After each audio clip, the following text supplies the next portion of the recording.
It was Christmas Eve. I begin this way because it is the proper, orthodox, respectable way to begin, and I have been brought up in a proper, orthodox, respectable way, and taught to always do the proper, orthodox, respectable thing, and the habit clings to me. Of course, as a mere matter of information, it is quite unnecessary to mention the date at all. The experienced reader knows it was Christmas Eve without my telling him. It always is Christmas Eve in a ghost story. Christmas Eve is the ghosts' great gala night.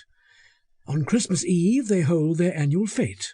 On Christmas Eve everybody in Ghostland who is anybody, or rather, speaking of ghosts, one should say, I suppose, every nobody who is any nobody, comes out to show himself or herself to see and to be seen, to promenade about and display their winding sheets and grave clothes to each other, to criticise one another's style and sneer at one another's complexion.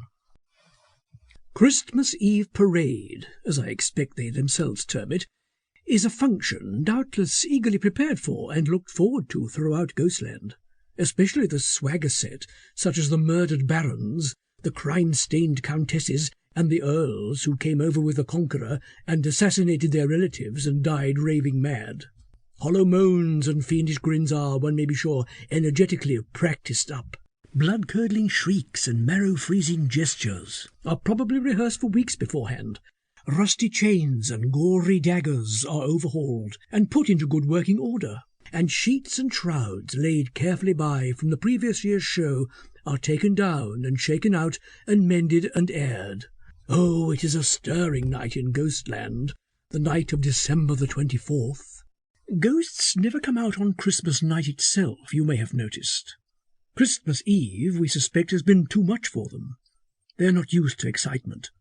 For about a week after Christmas Eve, the gentlemen ghosts, no doubt, feel as if they were all head, and go about making solemn resolutions to themselves that they will stop in next Christmas Eve, while lady spectres are contradictory and snappish, and liable to burst into tears and leave the room hurriedly on being spoken to, for no perceptible cause whatever. Ghosts with no position to maintain, mere middle-class ghosts, occasionally, I believe, do a little haunting on off-nights, on All Hallows Eve and at Midsummer, and some will even run up for a mere local event, to celebrate, for instance, the anniversary of the hanging of somebody's grandfather, or to prophesy a misfortune.